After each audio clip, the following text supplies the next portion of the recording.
a Nusa Leão, que era colunista social, né, segurando o Prozac na capa da Veja e o título é A Pílula da Felicidade. Moldou uma Gente, geração, mas assim, claro que você vai falar, mas eu acho que o pode grande contar, feito do Prozac, sabe qual foi? conta isso. Ele abriu o diálogo pra gente falar de ansiedade. Nos anos 90, isso era totalmente por Exatamente. baixo do pano. Hoje a gente Fraqueza. fala tal. Hoje a gente consegue ter um diálogo ainda enviesado, muito mais maduro sobre isso. The future in ears. Pinpoint, answer start here. Bem-vindos, pessoal, a mais um Endpoint, essa série de podcasts que a Fenda está patrocinando, né, na verdade desenvolvendo para vocês. Nós somos um grande parceiro que olha para desenvolvimento estratégico de marca, treinamento e desenvolvimento corporativo. E a gente pensou, por que não, né, analisar os grandes cases da indústria farmacêutica e trazer aqui para comentar um pouco mais com vocês, grandes nomes da indústria. E hoje é um prazer estar aqui com o Luiz Bellato, na minha opinião, um grande nome para treinamento e desenvolvimento corporativo na indústria farmacêutica. Tivemos o prazer de trabalhar muitos anos juntos, no momento da MS, onde o grupo NC estava crescendo exponencialmente, muitas evoluções, novos modelos de propaganda chegando, novas marcas chegando praticamente todos os meses, e a gente estava ali, né. Nossa senhora. A gente passou, né, Marina? Bom dia, pessoal. Prazer estar aqui. Foram 3 anos e meio trabalhando juntos. Foi incrível, eu me lembro ainda, a gente sentava próximo, né, você puxava a cadeira, virava, chegava numa uma reunião digital: "Má, eu pensei nisso, por que que a gente não faz aquilo?". Então, era bastante agitado, com muita Sim. oportunidade de pôr em execução novas coisas, foi um E prazer. algo que a gente não vê tanto, que é o contato muito próximo e pensando em estratégia entre áreas de marketing e treinamento. Muitas vezes a impressão que eu tenho, até antecipando um pouco o assunto, que onde o trabalho de uma acaba, começa da outra, quando na verdade elas precisam pensar o trabalho juntas, né. E aí fica meio que uma briga de egos ou de papéis, um é estratégia, o outro operação, "ah, você não me chama, mas eu também não te procuro". E lá nós não tínhamos isso, né, mas isso partia muito que primeiro nós nos abrimos para isso, né, e outros tantos colegas de marketing também, mas a organização e a cultura nos levava para isso também, agilidade, tomada de decisão, pensar em coisas disruptivas, né. Eu fico pensando aonde algumas empresas se perderam, porque a gente está falando de 9 anos atrás. Com certeza. Até comentei esses dias, eu escuto, né, como eu estou em relacionamento com muitas equipes da indústria em geral, direto eu escuto: "Puta, essa estratégia aqui tá parada no treinamento", ou vice-versa, e é triste. E eu me lembro Sim, que na MS, a gente era muito estimulada. O Joaquim Alves, ele trouxe muito essa cultura de mentalidade de, então se você olha uhum, para o que você está fazendo como um dono, você não vai deixar de executar, porque o gerente de produto não está entregando o que você precisa, exato, você vai estar junto com ele, né, então isso. fluía demais. E eu lembro muito do Joaquim falando da inteligência coletiva. Olha, é ver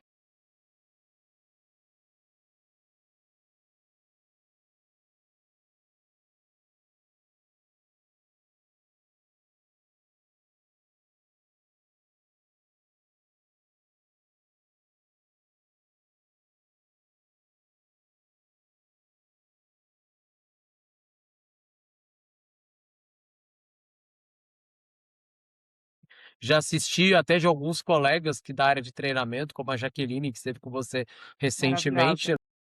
Eu estar aqui para mim, eu brinco que, assim, eu já tive muito mais do que eu imaginava ter quando eu entrei na área de treinamento. Eu já estou, assim, em lucro perpétuo, e aqui é mais uma prova de estar aqui. Muito obrigado por essa oportunidade, eu espero muito contribuir com quem assistir, com quem quer entrar na indústria, com quem está na indústria e precisa aí, talvez abrir um pouco a cabeça para novas ideias e não sabe por onde começar. Estamos aí para contribuir, que acho que no fim Não, é isso que importa. com certeza. Você tem um perfil, né, um cara bastante acadêmico, estudioso, visionário. Quem conversa com você sabe o quanto você enxerga de um mix, né, de assuntos colaterais, então vai ser bem interessante. Belato, só para fazer a introdução, como eu estava te contando, né, a Fenda desenvolveu os cases, Uhum. Pensando em produtos que fizeram história, como você é um grande especialista em uma área que hoje em dia é de mega importância, que é a SLC, eu pensei para a gente puxar um pouquinho a nossa conversa e a gente olhar para o case de Prozac, Lógico. disrupção em tratamento, né, em tratamento psiquiátrico. A da Eu felicidade, lembra? Capa da cara, Veja nos anos 90, a pílula da pílula da felicidade. felicidade, passo a Você passo. sabe, hoje não pode mais isso, né, mas nos anos 90 tudo podia, né. Danusa Leão, que era colunista social, estava segurando o Prozac na capa da Veja e o título era A Pílula da Felicidade. Moldou uma Gente, geração, né. Mas assim, claro que você vai falar, mas eu acho que o pode grande contar, feito do Prozac, sabe qual foi? conta isso. Ele abriu o diálogo pra gente falar de ansiedade. Nos anos 90, isso era totalmente Exatamente. Fraqueza, tal. Hoje a gente consegue ter um diálogo ainda enviesado, mas muito mais maduro sobre isso, né. Mas na época você não falava de medicamento para sistema nervoso central. O que que é isso? Eu coloco o Prozac na época do mesmo nível dos diálogos proibidos como era falar de HIV. Tipo, você falar disso era como se você estivesse falando de uma doença que mata, de alguém imenso, que perdeu a vida, coisa ruim. Que bom revisitar esse chato. case. É, Não, papo chato, fantástico, papo desagradável. o Pois é. mercado mudou completamente e foi exatamente essa a estratégia do Lilly na época, foi mega interessante, né, então eles perceberam que tinha todo esse estigma, social profundíssimo, só que para piorar, além disso de ser mimimi, fraquinho, de você poder falar do assunto, tinha uma questão de tratamento também. As moléculas anteriores tinham muito efeito colateral, titulação péssima, até a capacidade do diagnóstico. A psiquiatria não era tão grande, então muito Uhum. médico generalista olhando para isso, a coisa não fluía. Então o insight que eles tiveram para trazer essa disrupção de mercado foi: "Cara, vamos olhar primeiro para combater esse sistema de estigma social com informação e ciência, coisas técnicas mesmo". Então eles proporcionaram, eh, um outro nível de diagnóstico, então fomentaram muito, né, o crescimento da como diagnosticar, crescimento da própria especialidade, né. E aí Sim, a depressão começou, né, a vir com essa a mudança de ser uma coisa, uma condição, psicológica e passou a ser fisiológica, tratável, diagnosticada, certo. E aí foi sim. muito interessante, E trouxe depois mesmo em farmacologia, né. Vamos entender o mecanismo disso e vamos ajudar você a sim, entender melhor seu paciente. Eu diria que foi o grande primeiro case de prestação de serviço de educação médica. Porque você não tinha o psiquiatra era uma especialidade muito sub, então você tinha generalistas que tratavam de tudo. E aí que começa o movimento de você começar: "Não, eu vou ter um especialista e vou transformá-lo nisso, né, para ele saber usar o melhor que essa molécula pode oferecer". sim, tornou-se uma necessidade. Sim, Eles trabalharam a estratégia, ela teve 3 pontos, eu estou dando uma retomada aqui, né, então eles foram sim. para uma execução de educação clínica para essa atenção primária, que nem você falou, trazer a ferramenta de triagem, os guidelines, essa narrativa de educação médica, e depois trouxeram também para o público. Então eles começaram ali mudando a ciência, né, desenvolvimento da psiquiatria, mas também começaram a narrativa para o público, então matéria direto em revista, campanha para falar Uhum. dessa depressão é doença, depressão é real, trate, e essa cultura aí de redefinição, né, comportamental que tiveram um grande sucesso. Parabéns para ele na época, é incrível olhar para isso, retomar e o quanto é atual, né, o quanto as marcas de SNC ainda têm esse propósito, você vê direto, até na mídia, eles Uhum. continuam assessorando a população em ter o melhor diagnóstico e se sentir bem tratado. É um mercado Sim. que continua muito acelerado. Antes Não, de com te perguntar certeza. um pouquinho mais da gente entrar um pouquinho mais nisso, eu começo sempre o endpoint também trazendo um pouco de verdade, porque a gente Opa, quando está entrevistando uma pessoa de sucesso, a gente conhece um pouco das coisas legais que ela fez, mas a verdade é, e aqueles nossos momentos bem difíceis? Conta aí. opa! Quando você começou, teve coisa que deu muito certo,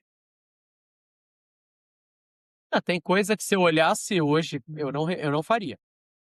Na verdade, eu posso te contar, 2 casos que acho que de insucesso, mas que me moldaram. Um me ensinou a lidar com a frustração, o outro me ensinou a me preparar melhor. Quando eu entrei primeiro, acho que, pouca gente sabe, mas eu entrei, você sabe como é que eu entrei no na área de treinamento? Eu entrei Não, para não conta aí. perder o emprego. Foi para isso que eu entrei. O pessoal fala muito: "Ah, o propósito, tal". Eu até talvez tinha algum talento, minha mãe era professora, eu queria ser professor, fiz graduação de história, tudo bem. Mas cara, quando eu entrei na área de treinamento, eu já estava na indústria farmacêutica, eu trabalhava com comunicação e eventos. Apareceu dentro da empresa que eu trabalhava uma nova falou literalmente: "Não fui com a sua cara, vou te mandar embora". Ou pelo menos ela falou, né. Não, ela foi ge ela eu não posso dizer que ela não foi honesta, vai, ok. E aí, como a minha área prestava serviço para vice-presidência comercial com convenções e eventos, o VP olhou e falou: "Olha, eu tô remodelando a área de treinamento e eu quero você lá". Então era uma movimentação no zero a zero, não tinha ganho, não tinha nada, era sobrevivência. Então eu caí numa área de treinamento sem saber fazer absolutamente nada. Esse era o ponto. Só que aí apareceu um detalhe, eu sabia lidar com gravação e tecnologia, eu tinha uma câmera daquelas antigas, e estava na época dos portais de treinamento, isso tem 14 anos atrás, tá. Hoje não tinha aplicativo, era portal, você precisava entrar, pôr o Eu login, né. lembro, claro. E eu Login. lembro que a empresa na época ia fazer o lançamento de um antihipertensivo muito inovador. Até o ano passado era a única marca no mercado aí. Porra. Ela manda nesse mercado, tem 90% de share, produto que primeiro era inovador e segundo batia com o produto que ela já era líder, porque eles eram da mesma classe e aí você tinha um desafio de posicionamento. E cara, o produto não podia e a expectativa: "Ah, vamos lançar na convenção", começaria se abril, eu com toda a humildade e medo do mundo, cheguei no gerente de treinamento e falei para ele: "Você não quer usar o portal de treinamento para preparar as pessoas previamente?" E ele me explica. Hoje em Falei: "É dia um uma conven". clássico, né. Assim, eu falei assim, ô Plácido, na época e assim, eu falei: "Por quê? Lá você vai ter um dia inteiro para esse produto lá?". "Não, a agenda é sempre um enrosco". Falei: "Se você treinar as pessoas previamente, lá você pode gastar mais tempo em dinâmica". E assim, eu não estava preparado para falar aquilo, eu falei aquilo com a maior insegurança do mundo. O que que foi que aconteceu? O cara comprou a ideia. E ele me envolveu em tudo, porque eu sabia gravar, eu sabia editar, eu sabia publicar.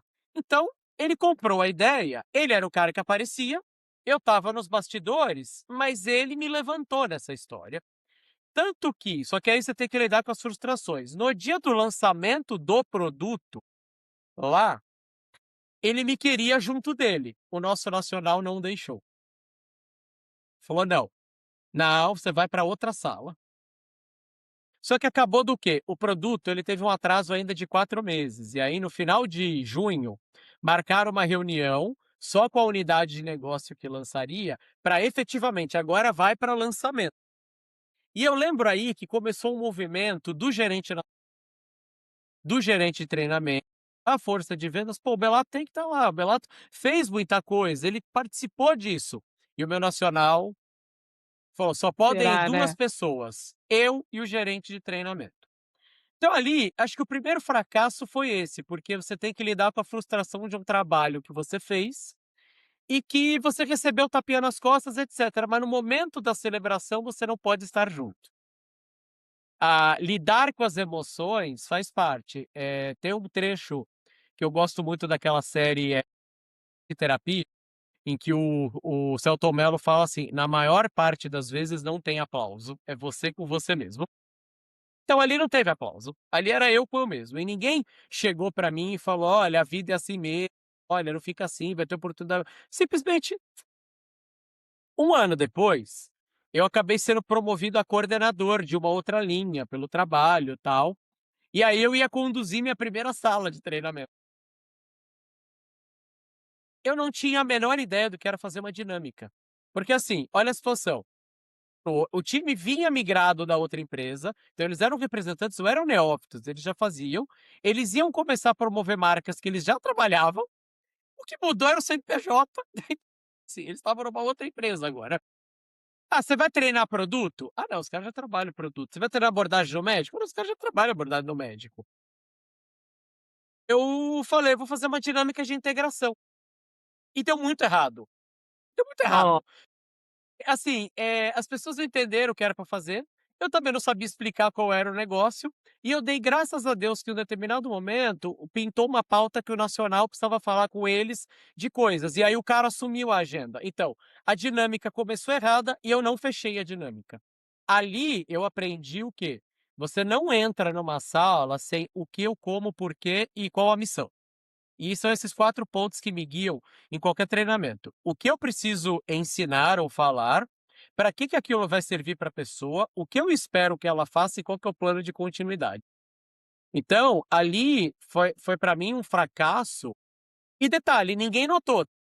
O que me deixou mais pé da vida ainda, porque fazer ou não fazer era a mesma coisa. E ainda faltou o quê? Do tipo, por que que nós devemos fazer isso? E a maior parte dos programas de treinamento, eles falham na largada, eles não falham no diagnóstico, eles falham em explicar para as pessoas o porquê que elas precisam aprender aquilo e como elas vão aplicar aquilo. O diagnóstico muitas vezes está claro, você vai lançar um produto novo, você vai reposicionar uma marca, você vai trabalhar uma imersão de um novo estudo científico, tal, ok. Mas o porquê que ele tem que usar aquilo e qual é o plano de uso e consequência.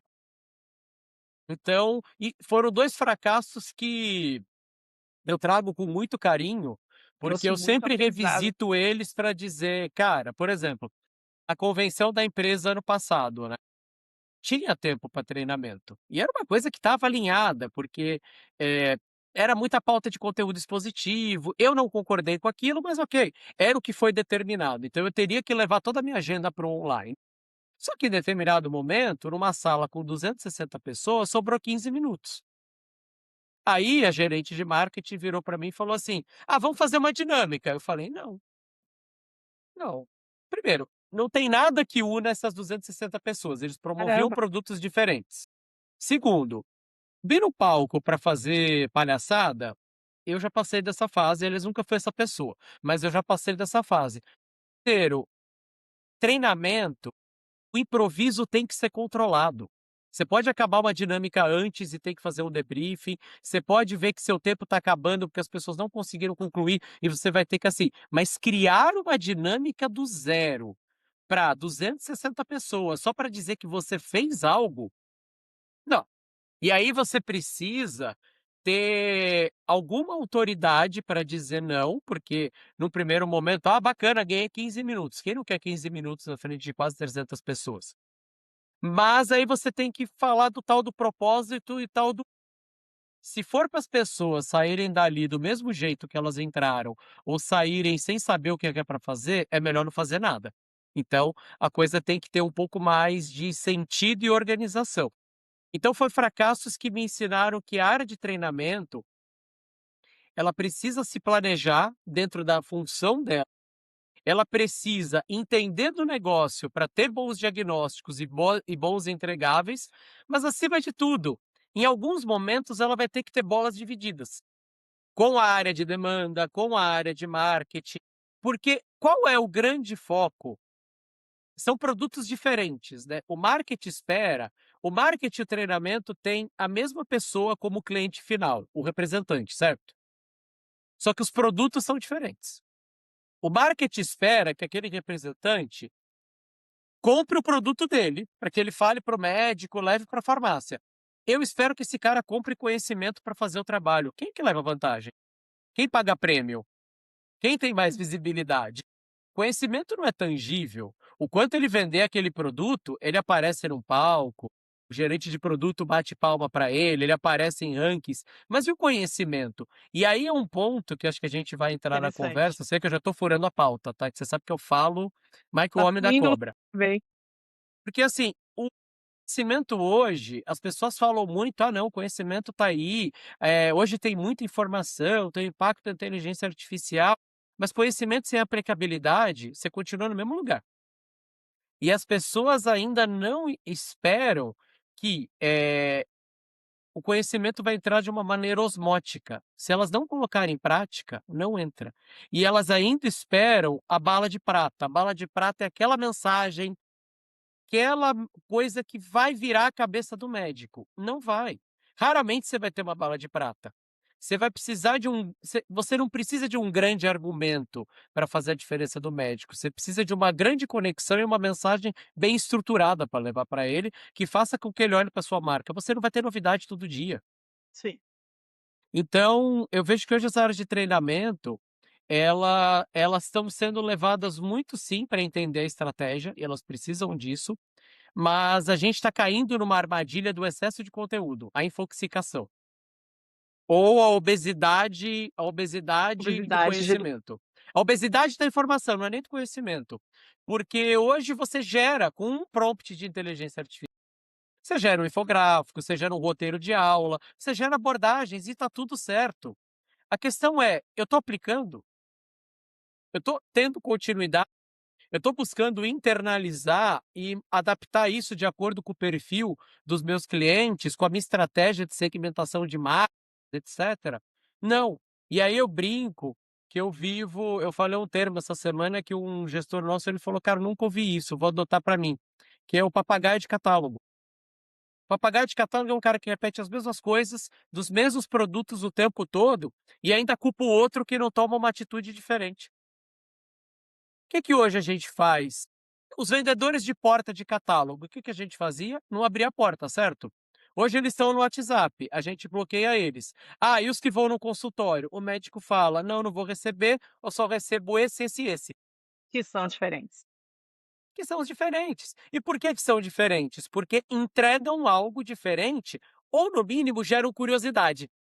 Exato. Geram curiosidade, geram curiosidade. Até porque, Marina, boa parte dos produtos hoje, inclusive na SNC, são comoditizados.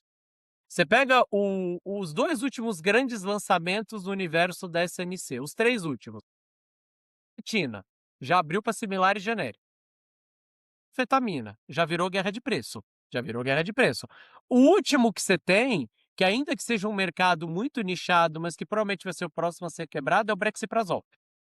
Tirando isso, quais os grandes lançamentos que aconteceram? Ah, você tem a Vilazodona, mas ela ainda está ganhando mercado, ela ainda é um produto e já se fala aí de quebra de patente em pouco tempo. Então, você não tem mais grandes moléculas que te levam a ter um cenário em que você fala: "Eu tenho uma informação nova, exclusiva, Uhum. diferencial". A maior parte do trabalho é frequência, sequência, intenção e E curiosidade. relacionamento.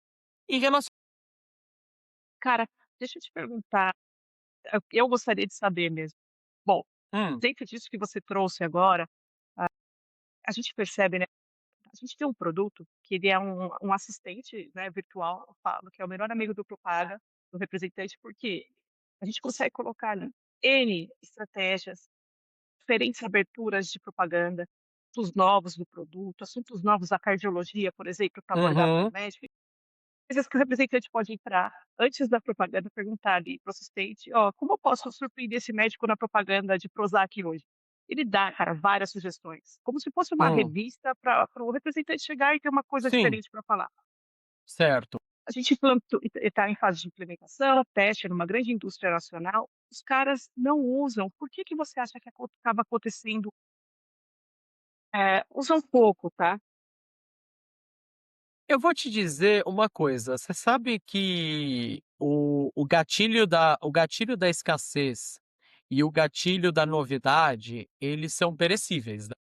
Se fala muito desses 2 gatilhos, o atalhos mentais, que é o que o Cialdini criou, Os mas gatilhos assim, fantásticos. eles são perecíveis. Por que que eles são perecíveis? Porque eles demandam que toda hora você tenha alguma coisa.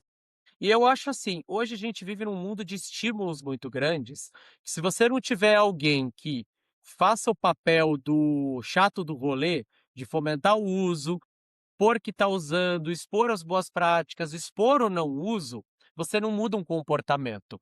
Se você pegar assim, a gente gosta de ir na a maior parte das pessoas não gosta. Qual a recomendação que você faça? Vai, fique 20 minutos na primeira semana, todo santo dia, a esteira, esquece musculação. Para que é isso? É para criar o hábito. Então, e aí o que acontece? Hoje a gente está numa cultura de aprendizado Se fala muito: "Ah, não, o adulto é autônomo para aprendizado". Para aprendizado, a maior parte dos adultos quer ser tratada como criança. Poucos os caras, e isso no mundo corporativo é pior ainda. O cara estuda, na sua maior parte das vezes, não porque ele quer ter uma perspectiva de carreira melhor, ou de resultado melhor, ou de aprendizado, ele estuda porque alguém manda. É a data da prova que está limitada, é o gestor que fala: "Faz logo esse curso", etcétera. Então, assim, quantas pessoas efetivamente, pegando uma ferramenta como a sua, provavelmente você vai ter um grupo de 20% de heavy users. É aquele cara maduro. Ele falou: "Deixa eu testar isso aqui e ver como é que isso aqui pode funcionar na minha prática", certo? Aí, ainda que ninguém estimule, ele segue o baile, certo? São só 20%. Na outra ponta, você tem 20% que o cara vai achar que isso é bobagem, serve pra nada, me manda mais amostra, que não sei o quê, não sei o que lá, certo? Muito Onde está o dinheiro. seu problema? Os 60%. Os 60% que não têm a menor ideia se é para usar ou se não é para usar e que procrastinam. Ele não tem nenhum incentivo para dizer: "Usa que você vai ganhar", e nem o falso incentivo de dizer: "Isso aqui não serve para nada". Então eu entendo que as empresas também caminharam no sentido de treinamento, e é polêmico que eu vou falar, para uma flexibilização excessiva. "Ah não, as pessoas são adultas, elas vão aprender, elas gostam do aprendizado". Não, as pe andragogia, o aprendizado adulto. Mas assim, o pessoal confunde: "Ah, o adulto aprende a partir das suas próprias experiências". Esse é o terceiro pilar da andragogia. O adulto aprende a partir das suas deficiências, mas e se ele não sabe quais são as suas deficiências? E outra, Ou às vezes quais nem são quer os olhar para isso. às vezes ele não quer olhar. E quais são os 2 grandes motivadores do ser humano? É fugir da dor e ganhar prazer. São os 2 grandes motivadores. Uma ferramenta como a que vocês desenvolveram, pode ser que ela esteja prometendo prazer, mas o prazer é longo, talvez ela tenha que curar a dor.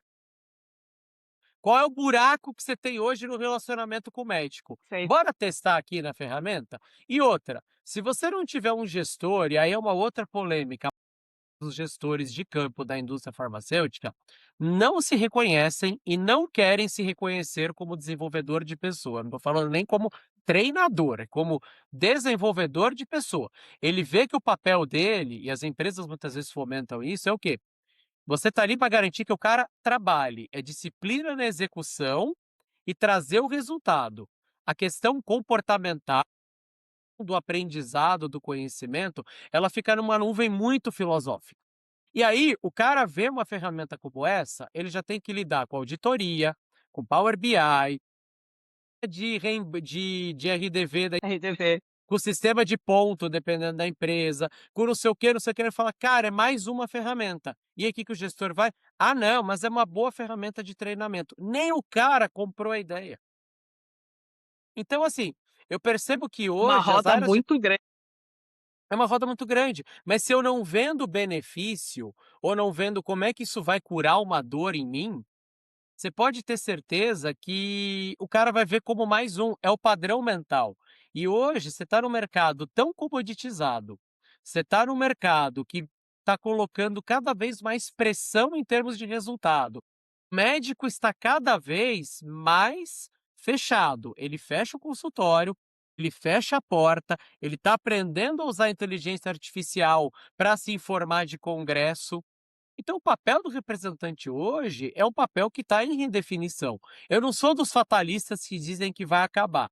Vai acabar para a maioria, porque a maior parte dos representantes não se prepara para ser um representante melhor. Esse é um ponto. Mas o cara que se preparou de uma maneira técnica e comportamental para lidar com esse médico, esse cara está garantido. Esse cara, o médico abre a porta. Esse cara, ele Com prazer, né. consegue trazer a diferença. E é provavelmente esse cara que vai usar a ferramenta que vocês criaram.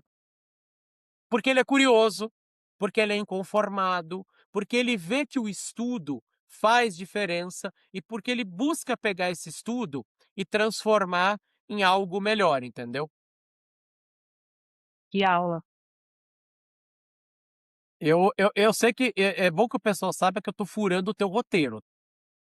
E a gente não saiu da primeira pergunta ainda, se é que vocês perceberam. Mas eu acho que são pontos, que são desafios que eu estou lidando, sabe. Eu vejo, por exemplo, com uma pressão muito grande em cima do representante, mas assim, nós como empresa estamos entregando os caminhos para mudar esse comportamento dele, ou a gente simplesmente está dizendo: "Tó, pega". E se depender dele, talvez ele não vai pegar, porque ele tem outras 10 prioridades na frente. Com certeza. Então eu preciso criar a experiência de treinamento, experiência da inteligência artificial na propaganda. Só que como é que você cria essa experiência? Dando a mão para o cara, mostrando como fazer, debatendo com ele, treinando com ele, cobrando dele. É aí que você cria um hábito. Você lembra aquela cena do Karate Kid? Bota casaco, tira casaco. É isso. O aluno não ficava pé da vida com o mestre? Ficava, mas quando ele foi lutar, ele lembrou que isso deu agilidade de movimento. É esse papel que a gente está querendo muitas vezes eu vejo que nós como treinadores, a gente está querendo se livrar. Em algum momento, alguém vai ter que ser o vilão da história, mas é um vilão parcial, porque vai ser o cara que vai cobrar, que vai expor, que vai dizer como fazer, que não vai negociar prazo, não vai negociar entrega, mas que no final esse cara vai falar: "Caraca, eu me desenvolvi, porque alguém Eu aceitou tive pagar o resultado. preço. Eu tive resultado". Alguém aceitou pagar o preço de, entre aspas, "ser o desagradável". E Marina, aprender é desagradável. Eu não conheci Dó. uma criança que gostava de ir na escola. Você fala assim: "O que que você mais gostava na escola?". "Ah, adorava o recreio, adorava ver os amigos". Educação física. São física. E as aulas? "Ai, nossa, a aula, não sei o que, não sei o que lá".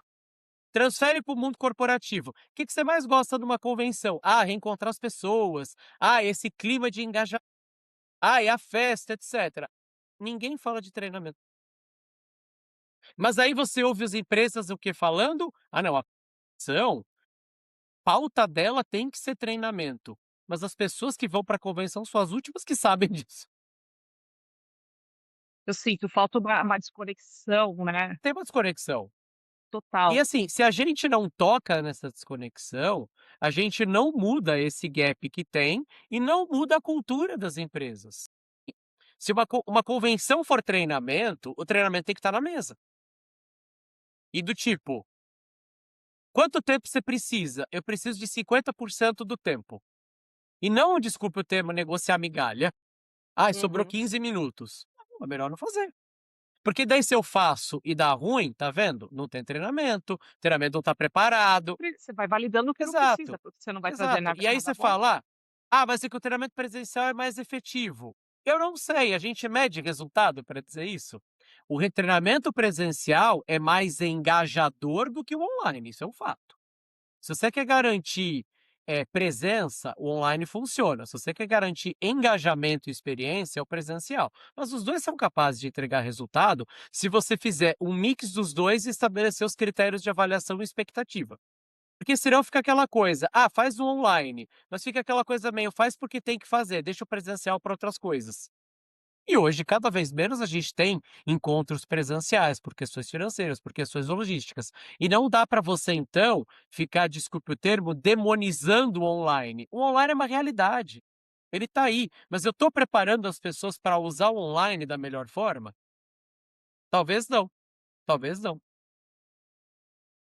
Eu sinto que até a minha próxima pergunta ia ser em cima disso, né. Existe uma modelagem, então até ia te perguntar para você até trazer um pouquinho da sua experiência nessa questão dos modelos de treinamento, como é que está isso, e o quanto isso acaba tirando uma coisa que poderia ser a prioridade, que seria mostrar pro time, né, pra força de venda, como é que está o mercado agora e o porquê que ele agora ou nunca vai mudar e fazer diferente a propaganda dele ali. Porque eu tô Uhum, cansa tenho muitos amigos que ainda continuam, né, no campo, tenho amigos que estão entrando no campo, alguns assistentes de marketing que estão virando propagandistas, e e eles comentam uma visão de que: "Ai, você viu, o laboratório tal demitiu uma linha inteira". Isso já está acontecendo muito mais do que nos últimos anos. sim. E eles têm uma percepção que é uma questão econômica, e não é, cara, se a gente trouxer o resultado, vai crescer a linha ali. Uhum. Só que trazer o resultado está cada vez mais difícil, que é o que a gente está conversando Traze agora. Tem 10 moléculas para a mesma promoção, 10 similares brigando pela promoção médica. E como é que tá? Eu entendo que as empresas sempre, né, eu tenho até alguns parceiros que nos buscam para olhar para novos modelos de treinamento, e eu sempre penso, falo: "Cara, a chave é customizar para a real cara do seu time". Talvez começar com uma liderança que não enxergou ainda esse papel, essa necessidade de buscar um relacionamento médico do seu propagandista. Como é que tá isso na sua cabeça? Me conta um pouco. Eu acho que as empresas hoje, elas estão com uma preocupação muito grande por trazer resultado, e elas estão cortando etapas, e uma das etapas é o phasing que você tem para introduzir alguém com conhecimento e essa pessoa trazer resultado. Porque quando eu troco o representante de um setor, que eu digo: primeiro, o cara não tinha bom relacionamento com o médico, certo? Tá bom. Mas não garante nada que eu vou trazer uma outra pessoa e que esse relacionamento vai acontecer em 3, 4 meses, certo?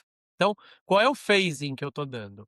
Eu lembro, na nossa antiga empresa, que o presidente falava assim: "Esse produto tem 6 meses para trazer algum resultado, se não trouxer alguma decisão, a gente vai ser tomada". Então, assim, Uhum. 6 meses é o tempo que eu acho que você começa a fazer uma avaliação. Não dá para fazer com 3. É claro, você pode ter casos exponenciais, mas o que que eu deveria aproveitar nos 3 primeiros meses?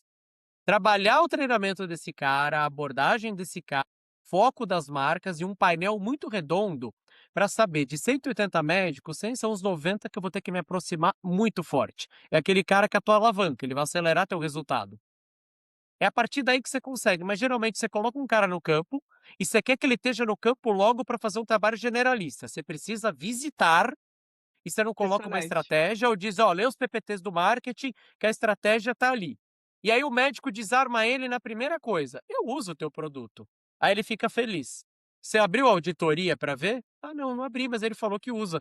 "Abre a auditoria para ver se ele não jogou uma cortina de fumaça só para você sair daqui". Então, eu acho que as empresas estão falhando muito nesse onboarding, tá. E aí é um ponto em que as áreas de treinamento deveriam ter mais poder na mesa. Eu entendo que, por exemplo, tem algumas coisas que são injustificáveis, você deveria ter checkpoints de treinamento semanais ou quinzenais para os novos.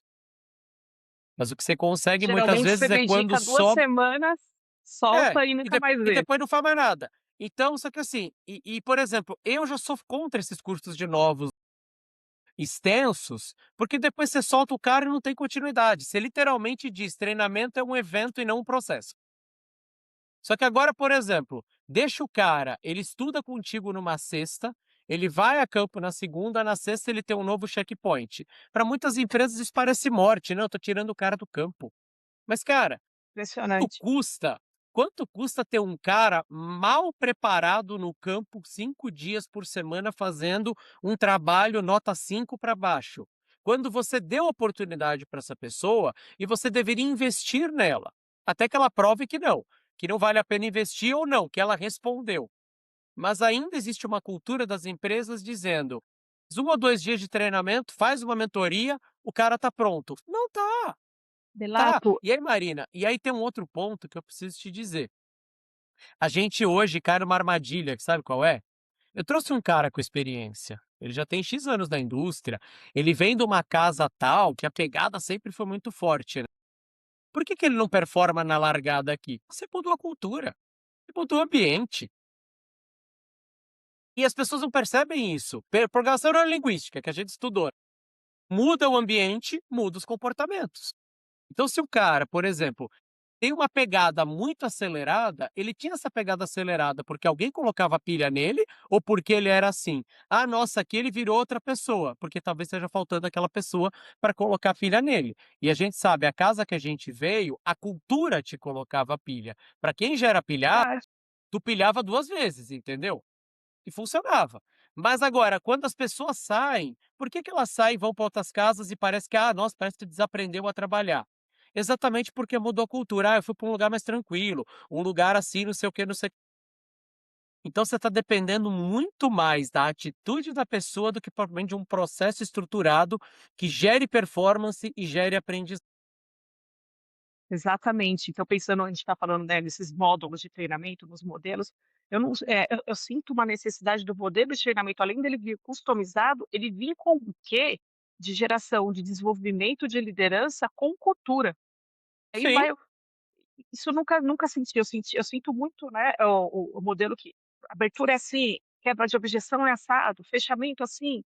Agora a questão da cultura, de quem é você, qual que é a linguagem da empresa, nunca está presente. Não, não tá. E assim, e aí você vê, Marina, uma coisa que me incomoda muito, tá, e isso tem muito na indústria farmacêutica, tá. Parece que todo mundo entende treinamento, menos a área de treinamento. Vocês sofrem muito. O marketing entende treinamento, a área médica Eu quero entende falar que o treinamento, treinamento vai o VP entende treinamento, o cara de inteligência de mercado entende treinamento e diz: "Ó, é isso aqui que precisa ser feito", mas sobra para você fazer. E assim, e aí geralmente sim, você tem que mostrar coisas que você já está fazendo.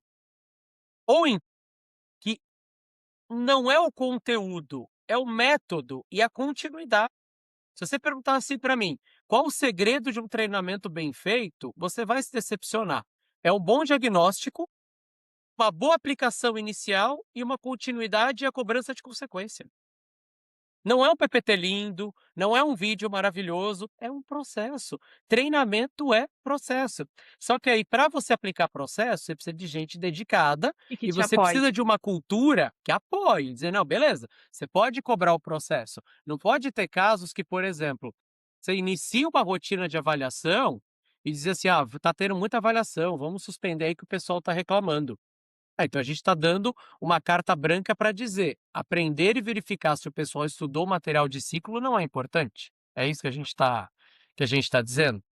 Então, assim, são esses pontos, e eu acho que nos últimos anos, não sei se por conta da pandemia, não sei se por quais fatores, e deu-se parece que você começou a dizer que: "Olha, nós acreditamos na maturidade das pessoas", e eu não estou dizendo que elas não são maduras, mas elas serão maduras seletivamente. Eu posso ser maduro para visitar 18 médicos com muita intensidade, mas eu posso ser imaturo para cuidar do meu aprendizado. Até porque o prato fica pode cair. Exato, pode, só que aí o que acontece? Aí, de repente, tem um outro ponto: "Olha, esse cara tem uma performance abissal". Em qual métrica? Ah, no mix de produtos. Vamos olhar os lançamentos? Os lançamentos é o que o cara tem pior performance. A estratégia da empresa é direcionada para lançamento e esse cara não performa. Onde é que está o problema?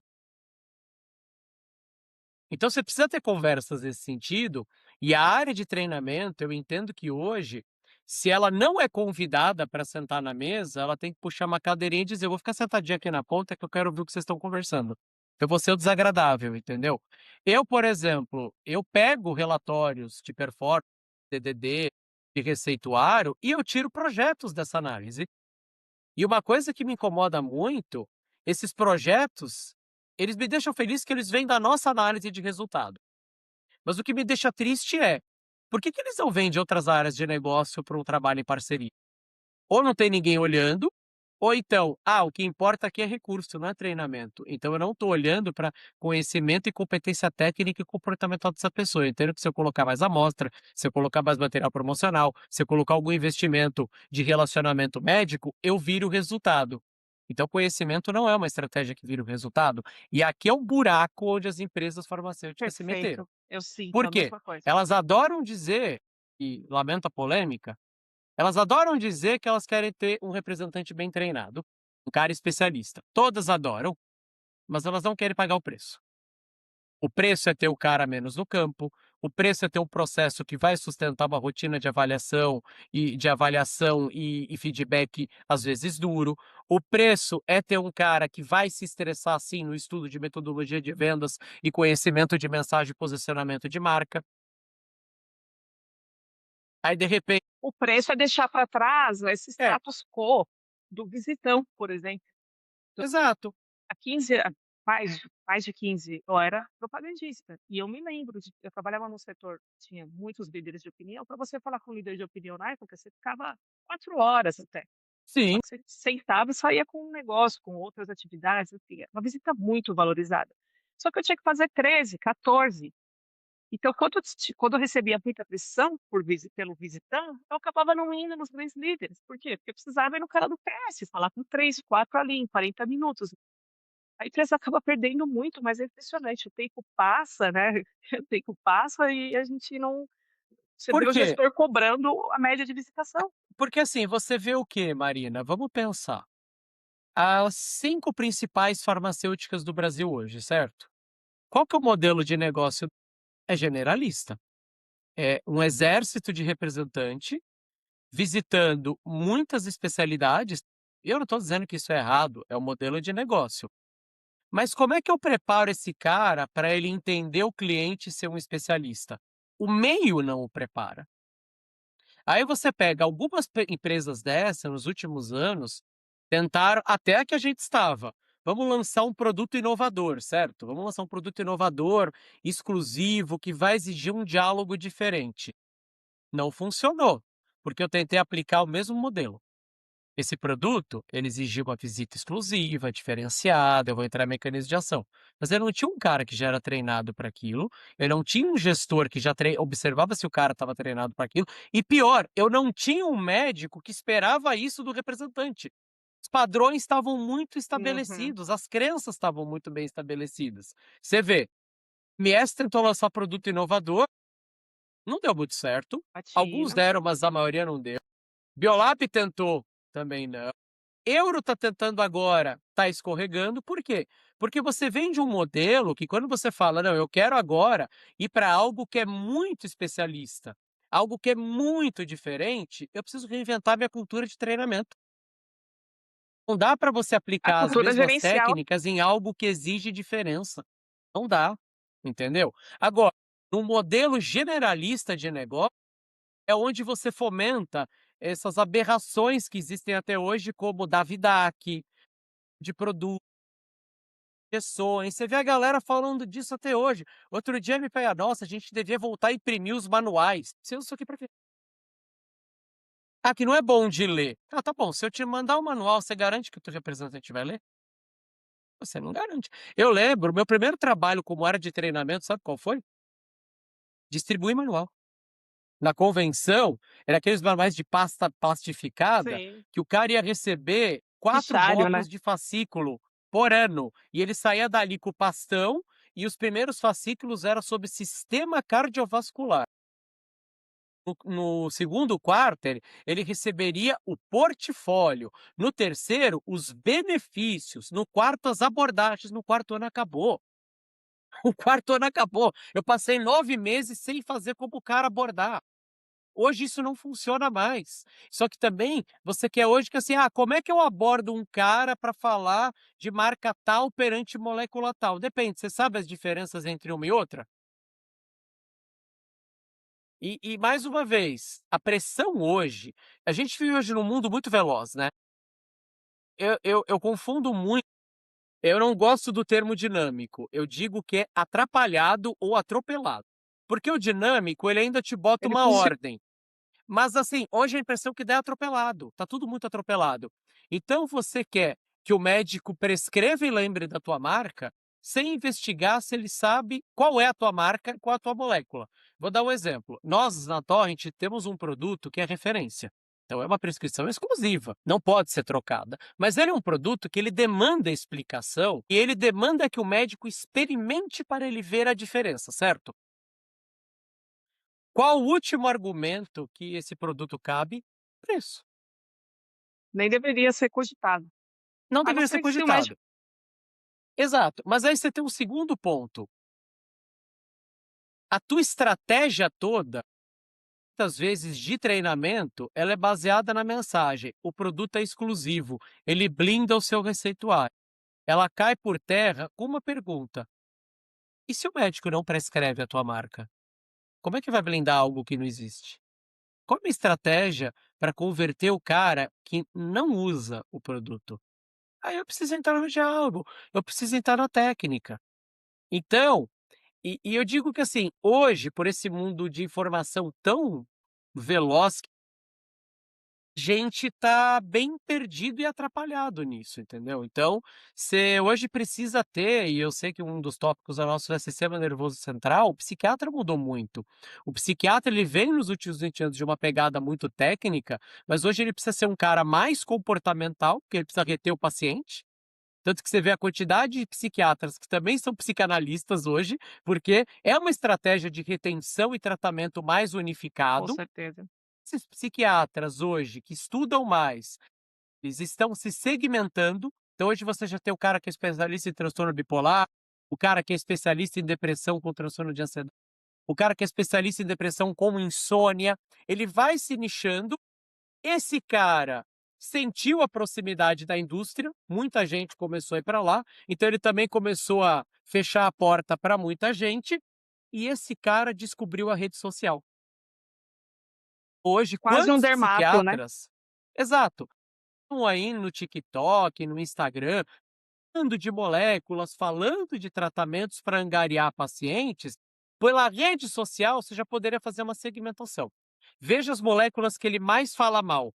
É dessa que você vai promover? Você vai continuar Você vai e o continuar falando? representante vai lá e fala. E fala, entendeu?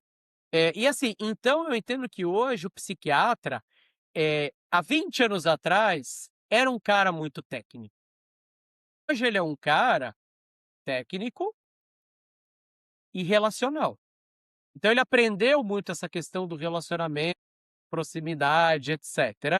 Só que eu entendo que a psiquiatria, ela é ainda um pouco mais desafiadora, porque as escolhas, elas são mais sensíveis que especialidades como a cardio, por exemplo. Você tem 5 a 6 moléculas por classe no tratamento de antidepressivo, com diferenças muito sutis, mas que podem fazer diferença na adesão do paciente. Você tem que entender que no psiquiatra, antes da ciência e da técnica, vem a experiência clínica. Esse cara, ele se guia mais por guideline, esse cara é mais na intuição, ele foi moldado numa molécula, é o sistema de crenças aplicado à prática clínica. E eu não vejo hoje os representantes entendendo esse sistema de crenças. Ó, eu vou dar um exemplo. Eu peguei outro dia num consultório, o médico falando assim: vocês trabalham com alguma entidade voluntária? Não estou perguntando empresa, estou perguntando indivíduo. Não, doutor. Eu falei: "Puxa, que pena. Olha isso aqui". Ele apontou para uma caixa de embarque fechada, de um laboratório, com esse citalopram. Tinha 72 amostras lá dentro. O representante deixou aqui, eu não uso esse citalopram. Mas, ao mesmo tempo, ele falou que não tem para quem entregar, e eu também não quis dizer não para ele. Isso é técnico ou é comportamental relacional? Ele não quer ficar mal com o representante, e ótimo, a gente não quer ser visto como uma pessoa escrota. Mas, ao mesmo tempo, ou é a falha do representante ou é a falha da estratégia? E aí? Você percebe? E tem dessas, entendeu? Para o médico falar: "Eu não uso essa molécula", pode ter certeza, tem um critério técnico, e é aí que eu preciso ir. Vou te dar um exemplo, nós lançamos um produto recentemente, que ele é o primeiro similar do mercado, então só tinha referência, e aí você Uhum. vem. Naturalmente você consegue uma aceleração muito grande só pelo fator de custo mais acessível, certo? Só que qual foi a nossa ideia? A gente vai falar para todo o painel de psiquiatra, eu não vou só nos caras que já usavam aquela molécula, certo? E aí teve um caso que me chamou a atenção, o representante me chamou para conversar: "Ó, olha, eu preciso de ajuda para virar um cara". Tá, me conta o que aconteceu. Eu cheguei nele, falei todos os benefícios da molécula, e ele: "Tá bom". Obrigada. Aí eu senti que ele não gostou e falei: "Ah, mas tem a cereja do bolo, é o preço custa tanto". E ele: "Tá bom". E aí no final ele não quis amostra. Onde eu errei? Aí eu falei: "Você quer um feedback realista ou um feedback bonito?". O realista: "Você errou em tudo". Primeiro, olhou a auditoria? Não. Abre aí. O cara não usava bola. Então para ele não ia dizer para você: "Eu não uso, eu não conheço, eu não sei". Ele não vai se colocar nessa vulnerabilidade, certo? Mas tem maneiras de você descobrir. "Doutora Marina, qual a sua experiência com a molécula tal?". "Olha, nós estamos lançando a molécula tal para o tratamento de depressão bipolar". como é que é a sua prática com essa molécula? Ele vai dizer: "Ah, não tenho muita, não avaliei tanto". Pronto, já sei que ele é um livro Você já aberto. sabe Aí eu como posso chegar começar. com um argumento, mas a postura professoral de dizer: "Olha, temos isso, isso, isso", como se você já entendesse ou quisesse aquilo, afastou o cara. E eu acho ele ainda foi educado. Eu admiro esse Te médico, ele ouviu, falou: "Tá bom", ele podia ter te chutado no consultório. E sabe qual a maior prova de respeito que ele te deu? Ele não quis amostra. Essa foi uma grande prova de respeito. Essa foi uma grande prova de respeito dele. Eu bato palmas para esse seu médico. Você que nossa, volte que lá, caso. entendendo o cenário que você está pisando. Obrigada, Belato, que caso maravilhoso. É muito real, diria que em Aí, 80% dos só para casos, completar, vocês têm uma ferramenta de IA, certo? Cara, certo. tem um médico assim, tal, tal, tal, que demonstrou não conhecer muito sobre a molécula. Como posso agir com ele? É ajuda na vida É real. isso. Só que aí Como o cara programar a entende. frequência e sequência? Exato. Só que aí Não o vai ser cara numa entende. propaganda. É, e não vai ser uma propaganda, só que aí o cara cai nessa maldita polarização, entendeu? Ah, é A ou B. Ah, então ou é a inteligência artificial ou é a propaganda. Cara, vamos unir o melhor dos 2 mundos. É treinamento ou marketing? É os 2. É União, demanda ou comercial? É os 2. É cooperação ou inteligência coletiva. Mas é difícil, hein? É bem difícil. E aí eu entendo que hoje tem uma pressão nas áreas de treinamento, porque eu entendo que é uma pressão parcialmente justa e parcialmente injusta. Parcialmente justa, porque elas têm que entender mais o negócio? Tem. Elas têm que se atualizar mediante ferramentas? Tem. Elas têm que oferecer respostas mais rápidas para preparar pessoas? Tem também. Mas por que que é injusta? Porque na maior parte das decisões elas não são ouvidas, porque na maior parte das decisões já chegam prontas para que elas executem, e na maior parte das vezes elas não têm apoio de diretoria e pessoas como um influentes, todo, stakeholders, para que aquilo seja mantido. e plantado. Então tá, você deve lembrar quando nós fizemos o Move, como área de treinamento, o que o Joaquim e a Silvana fizeram. Eles colocaram todo mundo numa sala e disseram: "Todo mundo vai ser treinado, todo mundo vai ter que aplicar. Se Eu você não aprendi quer, Move como gerente de você produto, aprendeu como gerente de legal? produto". A gente fez uma turma Foi com o pessoal da fantástico. sociedade brasileira, com vocês, entendeu? Mas eu lembro uma polêmica que deu quando o gerente regional ia ser o treinador, o facilitador. O Porque Joaquim aí não é juntou papel. todo mundo. Exato. O Joaquim juntou os gerentes de treinamento e os caras numa sala e falou assim: "Se vocês não se reconhecem como treinadores, vocês também não servem para ser parte dessa empresa". Esta é a cultura que diz que todo mundo tem que ser um Incrível. treinador e protagonista. Mas agora, vai eu falar isso, vai eu falar o Tem que par vir na da época, direção, tem que vir da entendeu? direção, algumas Tem que situações. vir. E isso não é que a gente se omite, só que existem batalhas que você precisa de armamento. É Porque claro, assim, tem batalhas que você precisa de armamento mais pesado. Você não vai conseguir engajar todo mundo na base do propósito. As pessoas vão: "Pô, entendi. sei, quero desenvolver". E Os muitos jegues 20% maduro, né. aprenderam, muitos jegues me procuraram, até hoje bom que eu tive essa oportunidade, eu mudei meu jogo, eu não queria, mas agora eu gostei muito disso. Só que vai ter outros que você vai ter que fazer o quê então? O cara do propósito é a motivação pelo prazer.